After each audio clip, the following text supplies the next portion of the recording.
Good morning, everyone. We welcome you to our Sunday morning roundtable discussion with the subject of God, the preserver of man. We're so glad you could join us today. We are calling from the Plainfield Christian Science Church, Plainfield, New Jersey, in the United States of America, and we welcome you all. And we'll start with our morning prayer. It's from page 154 of Watches, Prayers, and Arguments. Children, you are a perfect thought of God, made in His image and likeness, surrounded by His love, as by a strong fortress through which no evil can reach you.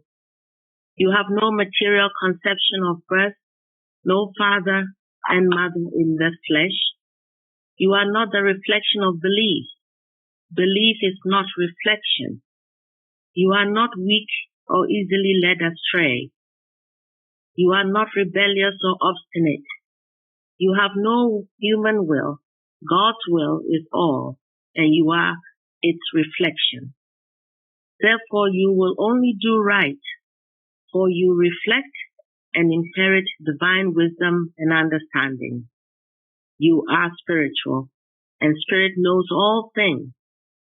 Sensuality has no power over you, for you are not conscious of the lust of the flesh, but you are the pure conception of divine truth and love, and co-eternal with your Father, Mother God. In God we live, move, and have being. Therefore we are in life, health, strength forever.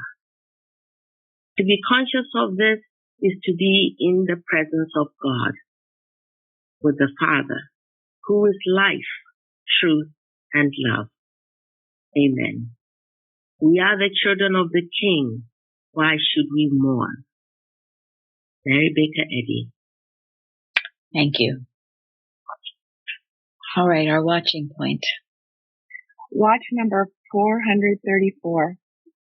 Watch lest when you realize that with God all things are possible, and that all things work together for good to them that love God, you fail to accept these statements or laws in their fullest extent.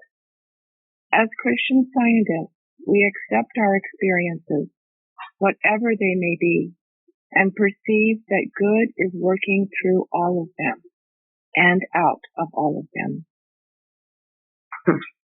Thank you. Okay, comments on that? Well, that's one thing that I've really started to hold on to and think first before whenever anything comes to me that's trying to get my attention. And I just refuse to think that it's anything but good going on, and whatever I need to learn here is a good thing. And so look at it as an opportunity and not as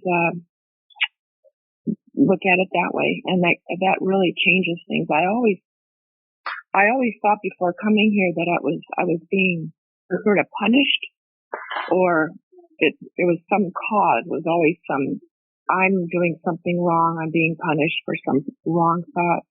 But no, I don't go there anymore. Good is working, and so that was a big change. Thank you. That idea of accepting those statements and laws to their fullest extent, I was thinking about, coming here and learning to work for the church and having like bigger and bigger projects along the way.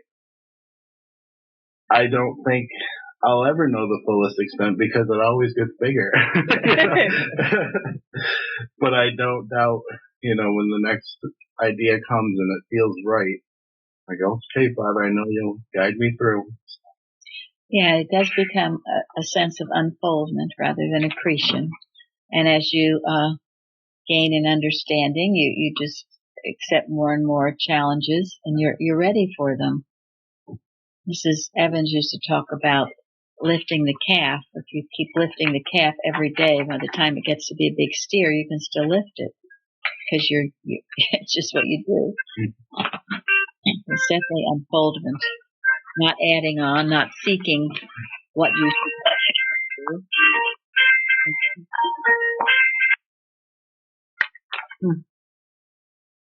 Please remember, we can hear all the noises on your phone. So yes, and also, please go ahead. No, I was thinking. I think for me, it took some time to embrace this mighty God in everything. Something to say, oh yeah, well that's not so bad. So yeah, God can deal with that one. But it's everything, no matter how long it is taken or how egregious it is or whatever.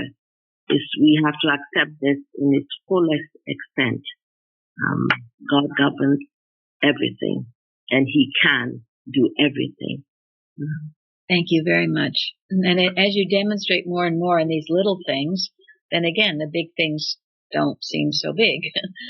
Mrs. Martha Wilcox speaks about that too. She says, and that's how you relieve stress. If you're demonstrating little by little and everything that comes up to you, then when something so-called big comes up, you're not going to collapse on the floor. Oh my God, what's going on? It's just a bigger fence to jump over, so to speak, but you're ready for it. Or you wouldn't be kidding. Yes. Step by step. And that statement in the Bible is so beautiful about all things working together for good to them that love God, to them that are called according to His purpose. It's just beautiful. Really think of that. All things. It doesn't say some things. It says everything is working together for your good if you're loving God. It doesn't matter what it is. It's powerful, and you must know it and stand with it. This is also why we can take a positive attitude toward every experience that we have. We all have had experiences that seemed horrible at the time, and you might at the time ask God, why are you doing this to me? Or why is this happening to me? Well, no. Demand the blessing. There is a blessing in everything that happens in our experience. And if we will demand the blessing, we will get a blessing.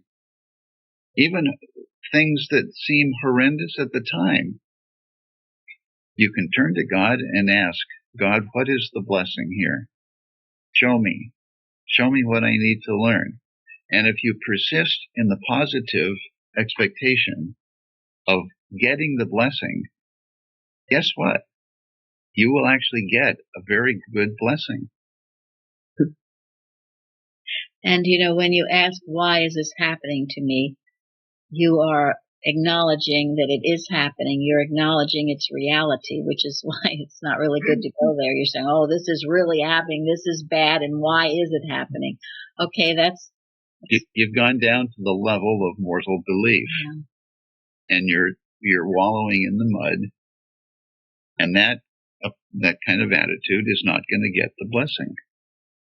I do find it helpful, though, and maybe it's later on, but at some point to ask yourself, because there's always a falling away. Usually there's this falling away, and we must own some of the things, most things that happen to us. We need to own it. We don't blame it, or somewhere we've had a falling away, especially if you've been in science for a while. And it's helpful to own it in that way and see, well, maybe I let down here or didn't do as well as I should have. Because in that way, you become the master of it. You're not a victim, and you can avoid another little episode of whatever it seems to be. Knows what your hooks are. Yeah, it knows what your hooks are. So, right. So. And that's one of the many blessings that can be obtained from an experience that you get yourself into, so to speak. In the lesson this week, in 3 in Science and Health, it says in the Hebrew, Greek, Latin, and English, Faith and the words corresponding thereto have these two definitions, trustfulness and trustworthiness. One kind of faith trusts one's welfare to others. Another kind of faith understands divine love and how to work out one's own salvation with fear and trembling. Now, Carrie sent a beautiful article called The True Dominion of Man from a 1903 old journal. And it's interesting what it says about this. It says, are we both trustful and trustworthy? Through broadening conceptions and expanding thought, we first perceive and then learn how to prove the unreality of sin and sickness and man's dominion over them. Many of these demonstrations are instantaneous, and our trustfulness is strengthened as we are receptive to such proofs. But are we receptive to the tests which prove our trustworthiness? It is the inherent desire of mortal man to escape dis-ease of every kind. Therefore, he does not welcome the trial, which through weeks, months, and even years perhaps, makes it necessary for him to cling to the goodness and allness of God, when every jarring human sense is loudly declaring that man is not perfect and that the Christian Science assertion of dominion is but an idle dream. In its very nature, trustfulness calls for a more prolonged strain to ascertain accurately its constancy, and only in faithfulness through long continued trial can we know that we are truly reflecting the steadfastness of God. Holding thought receptive to the immediate healings of truth, we receive more quickly the blessings and assurance of trustfulness. But trustfulness that is trustworthy asks for no sign and is willing to prolong the struggle until through the purifying fires of suffering we come to truly be obedient to God and to cease to murmur and to doubt. Now, how true is that? What was the name of the article? It's called The True Dominion of Man by Mabel Lucas, and we'll have it on the Liberator and on the carousel. Okay. But you see, these are the stories of the prophets, right? I mean, look at, especially I always feel with Joseph. His whole life was just being trustworthy. Thrown into a pit, one thing after the next happened to him. He didn't do anything but right. Eventually, after almost the span of his whole lifetime, did he see why? And he was proven trustworthy. Trustworthiness only develops under the fire of affliction. And it's not an instantaneous thing that comes and goes. Sometimes it's quite some time. We went through the law case. It was for how many years? Several. 5, 6, no longer. 7, maybe 10. I don't know. Yeah, I thought it was 10. At least. And then everything else that we had to overcome during that time. So you learn then it's not good to murmur and despair. And all of you, I'm sure, have had similar occasions. There's a book that I have. It's not a Christian, quote, Christian, not by Christian Science author. It's called Turn It to Gold. I don't even remember who the author is. But he brings out, because it's based on the Bible, just that every experience you have, God will turn it to gold. That's all things working together for good. It will turn it to gold. And he will, and he does. And I love that thought. So, okay, well, thank you for that watching point. And welcome. Today I was sent, we'll start the subject, God the Preserver of Man. And He brought them out of darkness and the shadow of death, and brake their bands in sunder. Thank you. It's a beautiful lesson. We've got the 27th Psalm, the 91st Psalm, the beautiful story of Daniel in the lion's den, and just a tremendous preserving power of God. And this week I was sent 2 really interesting and good examples of this that I'd like to share with you. One is a testimony I might read it on Wednesday too, because I know some of you have been working on this. This is from our friend in Hawaii, and she starts out saying she's been silent for a while, but it's because she's had a need to pray. And she said, all eyes have turned to Madame Pele, I think it's pronounced, which is a volcano, and the impending and now current eruption on our island. A month ago, while speaking to my brother, who retired from the United States Geological Service, we talked about the possible track of the flow endangering towns in Kono, Ko, and Hilo, all populated. I suggested that the flow could be redirected out to the sea or towards an unpopulated area. He was skeptical. I began to do daily, twice, thrice watches for this outcome. Sounds like Daniel, right? Mm-hmm. Knowing that God is all-powerful, all-presence, all-science, and that an eruption is the most natural occurrence. Earth is also growing and unfolding her beauty as we are. And I kept in thought how wonderful this growth is, and that no harm could possibly come to anyone because of this unfolding. God cares for all his children, but also oversees all activity, emissions, etc. on this planet. It is beautiful. The flow is active and in the most barren spot on the island right now, and appears to be on a slow trajectory away from populated areas. I am so grateful for all that I am learning at Plainfield to see clearer each day how to allow God into my life for everything, and then to know that I am not a helpless creature swinging to and fro between fear of the unknown and pleading with a mortal concept of God for help. To this end, my putting the brakes on the enthusiasm not appropriate for true growth has been my best teacher, and still and quiet are my best practices. Sending you and all Plainfield biggest blessings from my volcanic home. It was beautiful. I mean, she turned the tables on the belief of volcano and said it's beautiful, natural, and it just needs to go in the right direction, and not toward populated areas. And through her prayer, that is what's happened and is happening. And I know our weather committee has been working on this. So, but this is a beautiful way of how you can practice the science. We all should be practicing the science.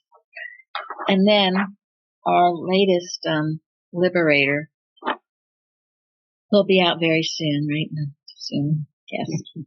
Peace on earth, goodwill to man. Jeremy's looking at me. I probably held it up, but it's ready now. So, anyway, there's a beautiful article, again, another one that Carrie sent called Quietness. And then this quote from Mrs. Eddy has been going through my mind, and it's in this article. It's from Retrospection and Introspection, page 93, where Mrs. Eddy writes, the best spiritual type of Christly method for uplifting human thought and imparting divine truth is stationary power, stillness, and strength. And when this spiritual idea is made our own, it becomes the model for human action. I've always loved that, those three words, three, four, stationary power, stillness, and strength.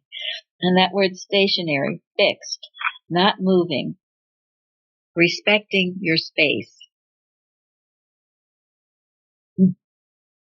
So, do you respect your space? Are you happy for it? Are you grateful for your space? But you have to do God's work. You need to be quiet and work there, as our dear Hawaiian friend is. And are you stationary in your love and trust in God? Or are you wavering or doubting? Same yesterday, today, and forever and ever. Yes, not moving. It's not like a pendulum, so. Right, swinging back and forth, but staying the course. It goes on, this article goes on to say, and this was true of Daniel in the lion's den. Here, what he did to solve the problem was what he was accused of doing and why he was thrown into the lion's den, praying to God 3 times a day. He wasn't going to stop, and he didn't. It says, Jesus so frequently went apart to pray, and a consequent result, never once did he fail to express the stationary power, stillness, and strength of which Mrs. Eddy has told us. One of the greatest blessings that Christian Science brings to the human race is that it enables a student at all times, under all circumstances, to flee into the secret place of the Most High. Again, in our lesson, whatever the apparent condition, he can instantly turn to the Father's house, can go in and close the mental door, and there, in the stillness of the divine mind, he can find the calm and quiet so necessary to the right working out of every problem. The very word stillness and quietness brings visions of harmonious loveliness, and the holy attitude they stand for may be sought, cherished, and enjoyed. Indeed, we may always be awake to the fact that it is our constant privilege to avail ourselves of its possibility. Doing this, we shall come to realize what our leader meant, again in retrospection and introspection. Mind demonstrates omnipresence and omnipotence, but mind revolves on a spiritual axis, and its power is displayed, and its presence felt in eternal stillness and in immovable love. And it's so beautiful, and this is what Mrs. Eddy says, and this is what we are needing now, right? And all this hoofed up Christmas stuff. So remember those words: stationary stillness, power and strength. Remember holy days, and remember what Mrs. Eddy says and what Christmas means to me. I love to observe Christmas in what? Quietude. Quietude, yes. And it goes on, but it's being quiet.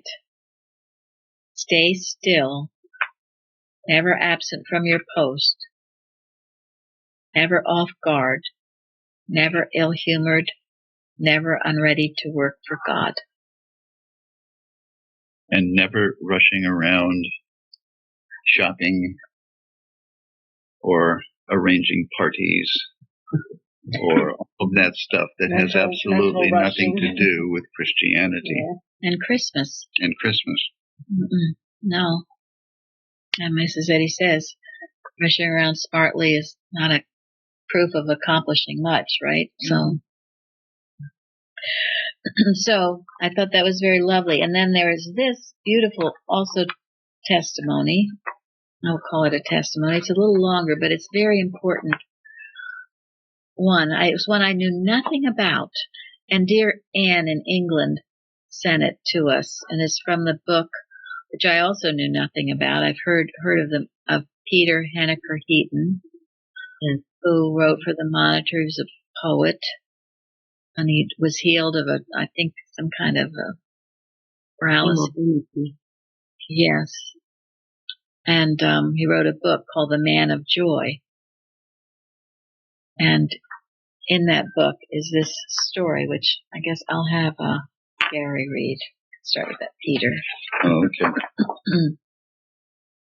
Peter shared the work of a handful of Christian Science practitioners during the battle for Britain. And this was during the Second World War. Britain was besieged by German bombers relentlessly over many months. The intent was to disrupt or stop entirely the transportation lines to London. This was effected by dropping magnetic mines into the Thames River. New mines were dropped constantly by bombers overflying the river. If the bombs landed in water, they sunk below the surface and would explode when metal ships passed by. If the bombs hit solid ground, they would explode on impact. The effort was regrettably very successful. London was virtually strangled by the mines. The supplies were reduced to mere days. The Vice Lord of the Admiralty, not sure the title, was a Christian Scientist.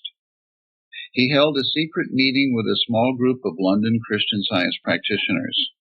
He explained that supplies were reduced to dangerous levels, that replenishment was nearly impossible, and that there was a relatively little time remaining to work a solution.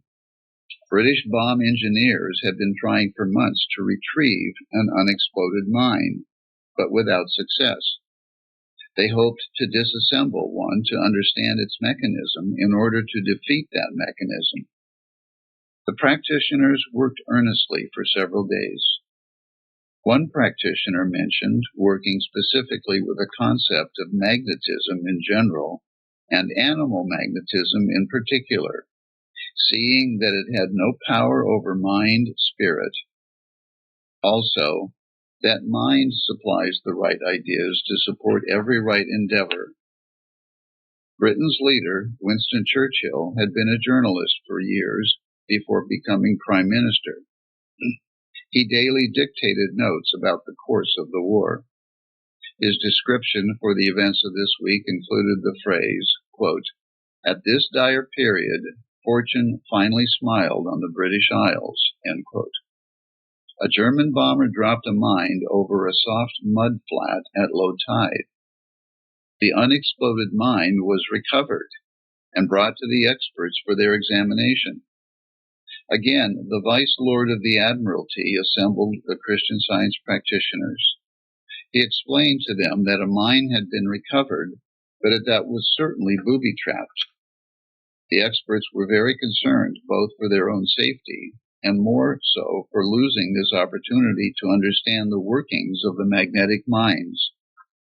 How could the mine be safely dismantled without triggering an explosion? The practitioners worked all day, all during that night, and met again with the Vice Lord of the Admiralty the next day. Each of the practitioners had received unusual messages and ideas. Some included numbers and letters. Other practitioners reported peculiar sentences or sequences of procedures. The Vice Lord assembled all these and presented them to the bomb experts, who quickly recognized that these bits, when assembled, indicated a specific procedure with appropriate codes to safely dismantle the magnetic mines. With extraordinary trust and courage, they followed the procedure and were able to dismantle the mine without exploding it. This disassembly enabled them to develop countermeasures, which were very rapidly deployed. This released Britain from the transportation stranglehold. Needed supplies were quickly restored to the city. For readers of the Bible, the ring of truth is easily heard in marvels such as this experience. Isn't that just wonderful? My gosh, who ever heard of that story? What a story. I mean, it's no less remarkable or wonderful when Daniel was interpreting the dream of the king, right? To get all these bits and pieces and put them all together and be able to decode this bomb. And it needs both parts. It needs, people using Christian Science, and it needs people in government to trust them. Yes. It's just beautiful. And I mean, what a story. Thank you so much, Anne.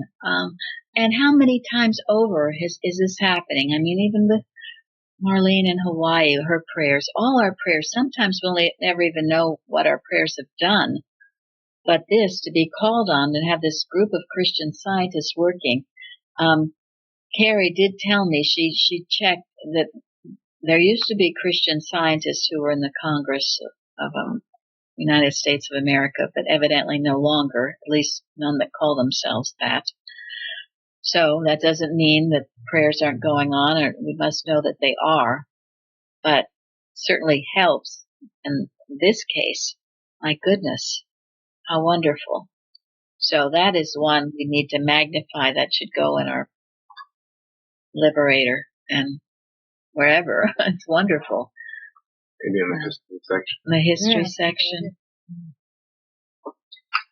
What God cannot in God the library, the New Century has lots of recordings of similar things during the various wars. Yes, thank you. That's right. Christian Science during wartime has many wonderful things, and also a century of Christian Science healing. I mean, I thought, truly we can continue with that in our church to gather all these wonderful testimonies of healing all of you have been giving, and another century of Christian Science healing. Why not? I was just reading recently where Mrs. Eddy said she asked one of her students who was a practitioner, was she recording all the healings? And she said no. And Mrs. Eddy said, well, dear, you should, because we need the proof of it. Now, and this is why in our church we do record it. And how do we do that? Giving testimony. Yes, thank you. Exactly. Audio recordings of all of our testimony meetings. Yes, and then sometimes they're put in magazines, but they're out on audio. So, shall you be silent? Never. Never. Because this is counteracting this baloney that's going day and night, the hypnosis machine over and over, droning and droning and droning and droning, until it gets totally dismantled about all the horrible things that go on in dreamland. Okay? We don't need to talk about what goes on in dreamland. Because dreamland it is. So let's see, would you, very few people are sending me things that they have to share at the Roundtable. Chardell, you want to? Well, it's exactly what you're talking about.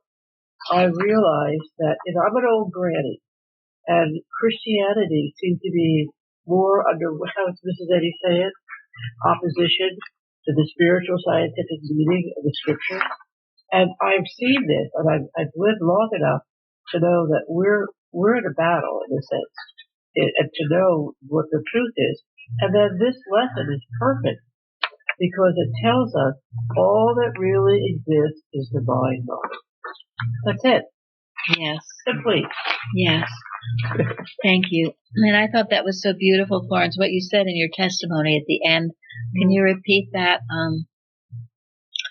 For every child of God. In the Isaiah, what Isaiah said? Oh, that you cannot be a child of God and have no God there. Yep. I have not have the presence of the Father, the presence of your Father with you. Can't be you cannot a father somewhere. It says you cannot have a child of God without the holy presence of God. This was in 2008. I wrote it down because it was just Well, thank you. What a beautiful thought. I love that. So it's like what Ava's saying. My father said. My daddy said, and if your daddy says that contradicts anything what mortal mind says. That's right. Mm-hmm. Our Father which art in heaven. It's so beautiful. Okay, Lyndon, what about you? You wrote a little bit too. Well, we had watched one of the Scrooge movies, and I really liked this one because there was such a fullness of wanting to live life afterward in a way. Not all the versions show, but just like very active and outward and doing stuff for others and just wanting to really, because we are told we should enjoy life. And I think even Signal Young has a statement somewhere where how can you enjoy heaven if you don't even know how to enjoy earth, on being on earth. But I just love the way that they showed his repentance and changing, that was just such a fullness of giving and enjoying.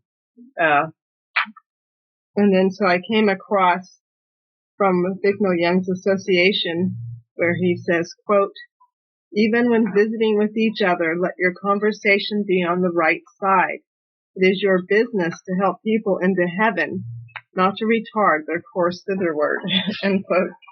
And I just love the way he said that. And I love our quote in the Science and Health that says that life is everlasting. I am the being who was, is, and shall be, whom nothing can erase. End quote. That was Mary Baker Eddy. And that this life is just everywhere expressed. And thank you. Yes. Yes, she's referring, that's, Charles Dickens' The Christmas Carol, which is a perennial story, comes out every Christmas in many ways. And his debts were forgiven, so he forgave other people their debts. yeah. Yes. Mm-hmm.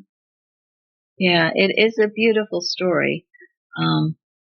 How he's visited by those three ghosts. And this one was called Scrooge, and it had Albert Finney in it. It was a musical. And normally I'm not that crazy about musicals, but the music was well done in a way. Yeah. And one of the songs was I Like Life, Life Likes Me. And one of the other songs was I Hate People, which was equally funny. I thought, because he's just putting it out there, I hate people. Anyway, but in watching that and thinking about it, the real working Christian Scientists that I knew had this joie de vivre. They loved life with a capital L. They weren't these timid little, I'm so scared, or walking around with a halo. They were just real people who enjoyed life. Mrs. Evans certainly was that way. Reg Carey was that way. It was terrifying to me at the time because I was anything but that. I was a little tiny mouse. But I can see why it's important. If you're not, what is it? If you're not happy, you're not practicing Christian Science. You're not having fun Christian Science. Yeah, it's Bicknell Young. And keep our grin ahead of our groan. And when you walk into a room, people should acknowledge that there's something about you that's glowing, that has that spirit of Christ. Nothing obnoxious, just something wonderful. Full of wit, humor, and vivacity. Thank you. Very much so. So, the beautiful story of Daniel, there are many, many lessons to that, and we've talked about it many times. And that beautiful picture of Daniel that Mrs. Eddy had at the foot of her bed. So when she would wake up in the morning, it would be the first thing she would see. And what was that picture of? Daniel looking. Yeah. Looking away. The lions are all behind him, and he is looking out to the light. Face the light. And the fact that the lions were 7 hungry lions makes a difference. It's like, really? And they all just, their mouths were shut. Yes. Yes. Now and I love the story too of him kneeling 3 times a day, and dear Mrs. Eddy as a little child, doing it 7 times a day because she wanted to be like Daniel and kept keeping a little chart and marking each time. So can we do less? And look what it did. And the king got trapped into doing what he did. But there's also this really changed my life in many ways. It's Martha Wilcox's book, page 249. It's in the chapter "Our Mission in the World is Individual." And Mrs. Eddy is talking about the way to pray, and in Science and Health. One thing I have greatly desired. No, it's not in Science and Health. I'm sorry, it's in Miscellany. One thing I have greatly desired and again earnestly request, namely, that Christian Scientists here and elsewhere pray daily for themselves, not verbally nor on bended knee, but mentally, meekly, and importunately. So, I always trip on that word, but anyway, then Martha Wilcox takes up those 3 words, mentally, and then the one meekly. And it goes back to how we started this discussion on with a sense of peace, calmness, and assurance. that all the early prophets had. We must too. You can't be praying if you're all agitated and fearful. This is why you get in your closet and shut the door. And what does it require? Humility. More than humility. That's a starting point. Gratitude, love for God. Yeah, it requires an unwavering, undoubting love for God and trust in God. It requires the trustworthiness. I mean, we should ask ourselves, who or what do I actually trust? Do I calmly go to God every time I have a need or I feel the need? Or is there somebody that I ask? Am I always asking other people what I should do, or what do they think, or what? Yeah, something I realized a few years ago is that seeking consensus is not demonstration. No. And it will never give you the peace that no man can take away.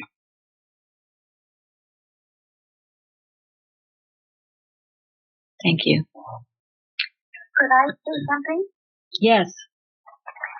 I'm so grateful that I heard the story about this coming together of scientists to support finding the answer during World War II. And I was thinking, and also the woman in Hawaii, and it really shows that we are responsible and that the healing does have ripples. You know, we cannot go, well, I'm just a little person, what can I do? One with God is a majority. So that's what my take on that is. Thank you so much. Thank you, Zara. You do it there. Like I said, I'm very grateful for our outposts around the world. People really working in their various place with stationary stillness, power, and strength. Well, in this article by Martha Wilcox, she says, when we pray meekly, our state of mind is one of calmness and sureness and innocency, a state of pure consciousness wherein God's reciprocal law of being is in operation universally. Daniel, when in the lion's den, understood that this reciprocal law of being, his mind was not dual. He did not believe that his mind was God's presence, and also believed there was a wicked king and a ferocious beast outside his mind. I mean, this is a huge thing. Daniel, because of his conscious oneness and completeness and perfection with divine mind, knew that he included the king and the lions of God's creation within himself. And Daniel knew that the king and the lions, because of their conscious oneness and completeness and perfection with divine mind, included him within themselves. The king and the lions were in Daniel's completeness and perfection, and Daniel made up something of the king's and the lions' completeness and perfection. Daniel knew that God or mind was verified in that very place as one and all. He knew that he and the king and the lions were reciprocal to each other, and each and all were governed by God's reciprocal law of being. It was Daniel's sureness of this reciprocal law of infinite good that dispelled the seeming evil in his individual consciousness and in the consciousness of the king and the lions. This is very similar to, I can't quote it exactly, but that poem of Carpenter where he says, you don't just see someone right, but you have to see them seeing you right, and then you seeing them, and anyway, it goes back and forth. But this is so important, and the first time I read this, I never really heard it in that way, and how important it was. In other words, if Daniel had been in the lion's den, and he had seen a mean king and ferocious lions, what would have happened? Eaten. He would have been eaten alive. It would have been eaten alive, and it would have been a very different story here. So, I was if he had wondered why is this happening to me, he would have been admitting a selfhood apart from God. There you go again. And there was no reason, but he could have been whining or complaining. Yes. And next way it goes about this, Daniel says, "In God, even here, God, I know I glorify Thee." And so he knew something good was going to come from this. Thank you. Mm-hmm. Is it Florence? I read once an article, I can't remember, it's a long time ago, where the 7 hungry lions were seen as the 7 synonyms of God. And, that's he lived in God. 3 times a day he prayed. He was dwelling there. Yes. So he saw the lions also as, in that presence of God. So. Thank you. Yes, he saw nothing but the presence of God. That was in his consciousness. It was so pure and innocent, and that's all he saw. And that's what did it. And of course he had no fear. He trusted the Father entirely. It's such a beautiful story, and there's so many deep, deep lessons that we can learn from it. And I do love it so much. And then in Science and Health, Mrs. Eddy says that understanding the control which love held over all. There you go. Daniel felt safe in the lion's den. Paul proved the viper to be harmless. All of God's creatures moving in the harmony of science are harmless, useful, indestructible. It's very important that we know this, again, to counteract the beliefs of various animals, right? Are supposed to be ferocious or poisonous, whatever. No, not according to this. But these are truths we can hold to and prove them to be true.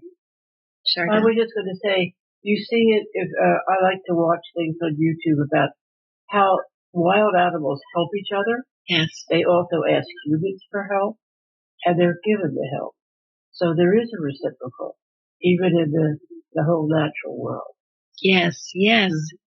And the more we know it, the more we see it, the more we will experience it, and the more the world will experience it. Again, ushering in this millennium, all of us, not just people, every creature, right? Every creature.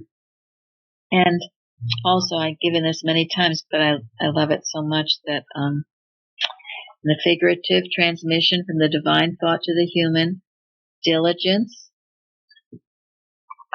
promise, and perseverance. Thank you.